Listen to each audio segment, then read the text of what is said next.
Хайырлы иртә, эфирда Татарстан яңалыклары, студияда Ания Гыйбадуллина. Чыгарылышыбызны башлыйбыз. Кырымда эш сәфәрендә Татарстан президенты Рөстәм Миннеханов, Кырым Республикасы һәм Севастополь мөселманнары диния нәзарәте башлыгы Эмирали Аблаев белән очрашты. Рөстәм Миннеханов Симферопольдәге Җәмигъ мәчетенең төзелеш мәйданчыгында булды. Анда ул төп гыйбадәт корылмасын төзүнең барышы белән танышты. Мәчетне 2023 елда кулланышка тапшырырга планлаштыралар. Бүгенге көндә әлеге төбәктә ислам динен тотучы 400 меңгә якын кеше яши. Социаль шелтәрләрдә аудиторияның игътибарын ничек җәлеп итәргә? Иннополиста үткәрелгән очрашуда экспертлар Россия блогерлары белән бергә социаль шелтәрләрне алып бару серләре турында сөйләштеләр. Тамашачылар һәм спикерлар арасында безнең телерадиокомпания хезмәткәрләре дә бар иде. Аралашу өчен кайчандыр булдырылган социаль шелтәрләр бүген мәгълүмат чыганагы. Әлеге мәйданчыкның төп геройлары блогерлар. Аларның һәр кайсы смартфон белән кулларында дөнья картинасын тудыра. Аның артыннан йөзләгән һәм меңләгән кеше, кайчагында миллионлаган кеше килә. Булар барысы да катгый көндәшлек шартларында. Блогерлар елдан-ел арта бара. Төп сер кабатланмас эчтәлектә. Аны хәбәрчебез Регина Софиуллина үзенең блогы мисалында күрсәтә. Искать детали, искать те моменты, которые бы зацепили зрителей на протяжении всего сюжета, его бы провели вместе с нами, чтобы он не отрывался от экрана.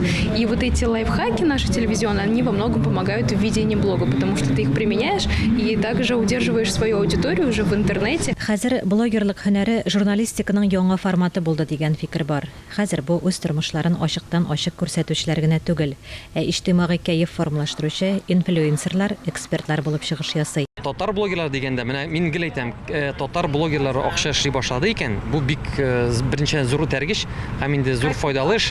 Һәм инде аны менә мин гел әйтәм, менә үзегез эшләп карагыз әле. Анысын белерсез, ялкаумы блогерлар юкмы? Без ялкау түгел. Тагын да күбрәк смартфоннарга ничек эләгергә, моңа Россия блогерларын топ блог проектында экспертлар өйрәтә.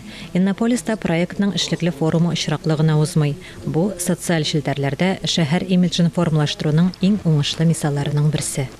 Эльвира Файзуллина, Дамир Мөхәммәтханов, Регина Софиуллина, Гөлназ Ибраһимова, Татарстан яңалыклары. Татарстан дәүләт телерадиокомпаниясе һәм Русфонд катлаулы авырлы балаларга ярдәм итү буенча уртак проектны дәвам итә.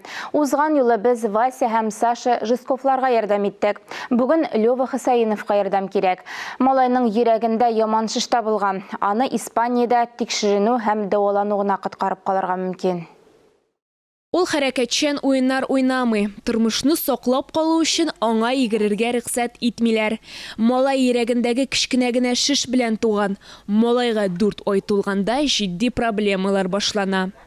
Еще держал голову, не переворачивал. Башын начар тота, тиешенчә борыла алмый, сулышы кыса. Яткан килеш аның сулыш алуы ешая, аритмия башлана. Шишнең бик тиз үсә башлауы ачыкланган. Ул 5 сантиметрга арткан. Шул чакта әти-әнисе кытышкыч хәбәр ишетә. Сабыйга 3 айдан да артык яшисе калмаган. Сложный период был для нас с мужем. Мин еладым, ирем елады. 5 ай гына яшәп калган бердән-бер балаңны үләчәге турында хәбәр алудан да яманрак нәрсәнең булуы мөмкинме? Бу мизгелдә хәтта үземнең дә яшисем килми иде. Сабыйга испан медиклары ярдәм итә алды. Алар шишнең бер өлешен кисеп алдылар. Тик икенче бер өлеше йөрәк ашказаны һәм кан тамырларына ябышып үскән инде. Аны ахырына кадәр җыеп булмый. Әмма өлешчә дәвалауда булышкан. Сабый шуша утыра йөри башлаган. Все равно живем в страхе. Без барыбер куркып яшибез. Һәр вакыт нәрсәдер булыр дип куркабыз. Бала бер генә көндә балалар караватында йокламый. Табиблар иреннәренең зәңгәрләнүе булмасын дип күзәтеп торырга кушалар. Хәзер 1 елдан соң яңадан сулышы кысыла башлады. Шиш 8,5 сантиметрга җитте. Кабат операция кирәк. Бу шиш яман шиш түгел, әмма аның күләме зурая, һәм бу тормыш өчен куркыныч тудыра, чөнки ул йөрәктән кан чыгу юлын яба. Йөрәк нормаль режимда эшләсен һәм Лёвага берни дә янамасын өчен кабат операция ясарга кирәк. Мондай шешләр 2 елга кадәр генә үсә. Аннары алар шиңә һәм тезелә башлый. Кечкенә җәйләре генә кала. Моңа Лёваның әти-әнисе дә өметләнә. Киләсе операция октябрь аена билгеләнгән. Аны үткәрү өчен 2 миллион 750 мең сум акча кирәк. Гаиләдә андый акча юк. Без аларга сезнең белән бергәләп ярдәм итә алабыз. Дети сүзе белән 5542 номерына SMS җибәрү юлы белән хәбәрнең бәясе 75 сум. Зуррак өлеш кертергә теләүчеләр безнең телекомпания һәм Русфонд сайтларыннан мәгълүмат таба ала. Безнең телекомпания һәм Русфонд сайтында белергә мөмкин. Динә Нәҗметдинова, Алина Абрамова, Тохир Хәсәнов, Татарстан яңалыклары. Шығарылышыбызны дәвам итәбез. Идел буе Болгар дәүләтендә ислам динен кабул итүнең 1100 еллыгына туры китерелеп эшләнгән тагын бер зур вакыйга Арчада Габдулла Тукай исемендәге рухи мәгърифәт үзәге ачылу. Бу хакта тулырак махсус сәхифәдә сөйләрбез. Сүзне Мөршидә Җиһанга бирәм. Әссәламу алейкум вә рәхмәтуллаһи вә бәрәкәтүһү, хөрмәтле дин кардәшләр. Бүген җомга, Мөхәррәм аеның 7нче көнендәге чыгарылышыбызны башлыйбыз. 6 гасырда ук Арча районының Курса, Кышкар, Ташкүче кебек авыллары татар мәгърифәтенең үзәгенә әверелгән. Күренекле тарихчы, журналист, дин эшлеклесе Риза Әттин Фәхретдинов үзенең эзләр әсәрендә Арча ягының Наласа, Олы Мәңгәр, Күллекиме һәм башка авыллары белемлелеге һәм мәгърифәтлелеге белән аерылып торалар дип язып калдырган. Күптән түгел Арчада әлеге традицияне дәвам итеп, Габдулла Тукай исемендәге рухи мәгърифәт үзәге ачылды.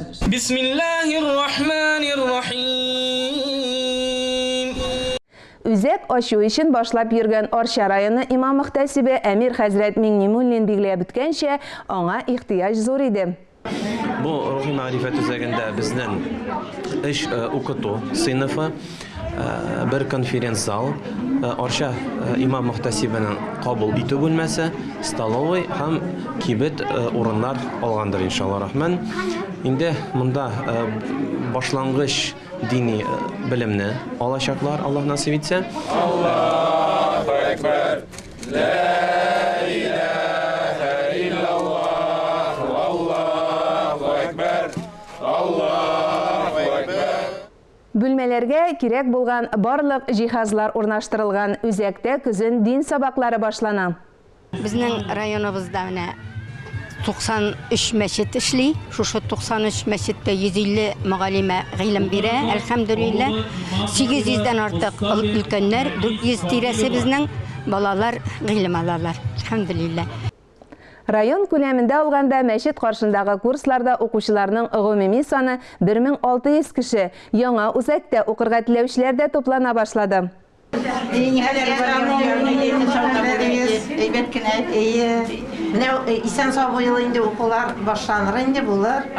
Габдулла Тукай исемендәге рухи мәгърифәт үзәге шәкертләре өчен җирле мөгаллимәләр Илзира Сабирова белән Зәбидә Шакировалар кулланма дәреслек әзерләгән. Мәгърифәт үзәгенә бөтен кеше бүләк белән килде инде. Кем картина бүләк итте, кем тагын нәрсәдер бүләк итте. Ә инде без менә Илфира Сабирова белән шушы бүләкне әзерләргә булдык. Ул менә шушындый әхлак дәресләрен үткәрү өчен мөгаллимәләргә ярдәмлек әзерләде. Мәгърифәт үзәге ачылу тантанасында катнашкан Татарстанның баш казые Җәлил хәзрәт Фазлыев 90нчы елгы үзгәрешләрдән соң Арчада дини вәзгыятьнең башында торучыларны искә алды. Игелекле эшнең дәвамчыларына рәхмәтен җиткерде. Мәчетләрнең дә уку йортларында төрлесен күргән бар. Аның 10 ел төзелгәне дә бар, 1 елда төзелгәне дә бар. Менә монысы инде бер чын мөгъҗиза булды. Мен фундамент чакырында кашан гына мин теге Ибраһим галәйһиссәлам белән Исмаил галәйһиссәламның дуасын укыган идем. Инде шушы хәерле булсын. Бездән соңгы буыннан намаз укучылардан кыл дип, менә Аллаһка шөкер. Аллаһ Тәгалә ачылу тантанасында да катнашырга насыйп булды. Рухи дини үзәк ачылуда Арча районы халкының да матди ярдәме зур. Өстәвенә Рөстәм Сабиров белән Рафаэль Муллагалиев кебек игелекле иганәчләр булганда мәгърифәт үзәге дә, мәчетләр дә төзелә. Әмма кеше күңелендә бернинди акчага да мәчет, мәдрәсә төзеп булмый. Габдулла Тукай исемендәге мәгърифәт үзәгенең әнә шундый рухи агарту эшендә өлеше зур булыр дип өметләнәбез. Мөхәррәм аенда төгәлрәге 8-9 август көннәрендә ураза тотуның хәерле гамәл икәнен искә төшереп, сәхифәбезне тамамлыйбыз. Киләчәк Гашура бәйрәме мөбарәк булсын. Әссәламу алейкум вә рахматуллаһи вә бәрәкәтүһү. Җомга иртәсенә әзерләгән яңалыкларыбыз шулар иде. Берничә минуттан эфирыбызны хәерле көн Татарстан тапшыру дәвам итә. Без яңалыклар иҗат төркеме бу атнага сау булашабыз. Үзегезне һәм якыннарыгызны саклагыз. Сау, сәламәт булыгыз.